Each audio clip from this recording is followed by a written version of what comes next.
जय गुरुदेव धर्म प्रचारक संस्था मथुरा के मुखिया बाबा पंकज महाराज की 108 दिवसीय शाकाहार सदाचार महानिषेध आध्यात्मिक वैचारिक जन जागरण यात्रा यहां से 10 किलोमीटर दूर ग्राम भगड़िया में पहुंची।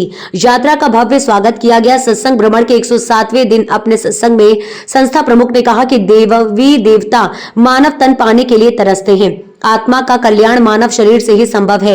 ये योग योनि है, यहाँ की योग भूमि है। योग भूमि को भोग भूमि बनाने की कोशिश सफल नहीं होगी। चरित्र मानव धर्म की सबसे बड़ी पूंजी है। भगवान जीते जी मिलता है, मरने के बाद किसी को नहीं पाया। किताबें महात्मा नहीं बन सकती, महात्मा टूटे दिलों को जोड़ते हैं। उन्होंने कहा कि संत महात्मा इस धारा धाम पर जीवों के कल्याण के लिए मनुष्य रूप में अवतरित होते हैं। कबीर साहब ने साहब नाम जगाया, गुरु नानक ने वाहे गुरु, गुरु गोविंद सिंह ने सत श्री अकाल, गोस्वामी जी ने राम, मीराबाई ने गिरधर, सूरदास ने श्याम नाम जगाया। इसी प्रकार मरे गुरु महाराज परम संत बाबा जय गुरुदेव जी महाराज ने जय गुरुदेव नाम को जगाया। जय गुरुदेव नाम का ऐसा जहाज लगा दिया है जिस पर मानव सृष्टि के सभी जीव चढ़ जाएं तब भी खाली रहेगा और सबको भवसागर पार करेगा। आगे विश्व को शांति जय गुरुदेव नाम से मिलेगी। बाबा जय गुरुदेव की कृपा पात्र प्रिय शिष्य ने कहा कि सत्संग में मानव सेवा, परमार्थ और भक्ति दिखाई जाती है। सत्संग से ही विवेक जागता है, सत्संग से मनुष्य का सुधार होता है। समाज सुधार और अच्छे समाज के निर्माण के लिए सत्संग पहली जरूरत है। उन्होंने कहा कि अशुद्ध खान पान और नशों के सेवन से असाध्य रोगों का फैलाव होता है। पशु प्रवृत्ति भोजन से मनुष्य का स्वभाव और कर्म पशुवत हो जाएगा। पशु पक्षी का मुर्दा मांस पेट रूपी शमशान में डालना मानवता के लक्षण नहीं है।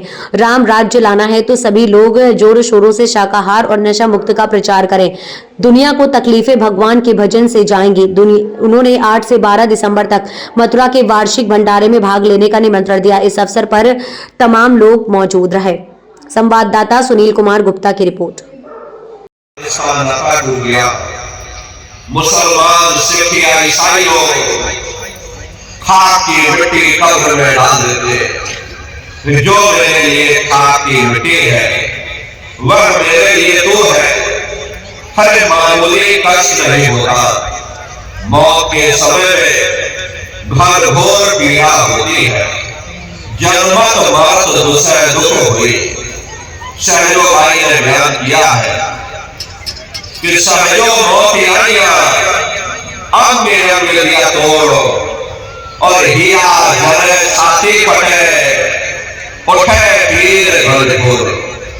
गुरु महाराज सत्संग में फरमाते थे जैसे 1 लाख भिक्षु एक साथ मिल करके हमारे शरीर पर डंक मारे, उससे भी लाखों करोड़ों गुना ज्यादा मौत के समय में दर्द होता है।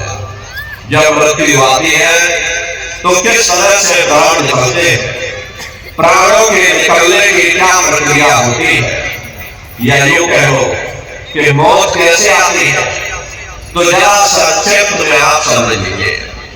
सिमटत भास श्वास उठ जावे और प्राण पति जब सिमट समावे उस समय हमारी श्वासें रुक जाती, शरीर की चेतना पीछे सिमटने लगती है। तो सबसे पहले गुदा चक्र टूटता है, क्योंकि गुदा चक्र में पृथ्वी का वास होता है। गुदा चक्र टूट करके ऊपर इंद्रिय चक्र में समा जाता है। इंद्रिय चक्र में जल का वास होता है। यदि जल ने पृथ्वी को खोल दिया, फिर जब इंद्रिय चक्र टूटेगा तो वह नाभि चक्र में समा जाएगा। ये नाभि चक्र में अग्नि का वास होगा। यदि अग्नि ने फिर जल को सुखा दिया, ये नीचे से छिड़काव होता है, नीचे से ऊपर की ओर छिड़काव होगा। पैरों के तलवे से लेकर के ये सिर की चोटी तक छिड़काव होगा। फिर जब ये नाभि चक्र टूटेगा तो ऊपर हृदय चक्र में समा जाएगा। ये हृदय चक्र में वायु का वास होगा। यदि वायु ने अग्नि को अपने में समाहित कर लिया और इस तरह से वायु ऊपर आकाश में उड़ गई, ये आंखों की पुतलियां ऊपर पलट जाती है, मुंह खुला का खुला रह जाता है। अरे महात्मा कहते हैं कि भाई जब यह कर्म कला जावे और बुद्ध सूरत की आंख दबावे। जब यह जीवात्मा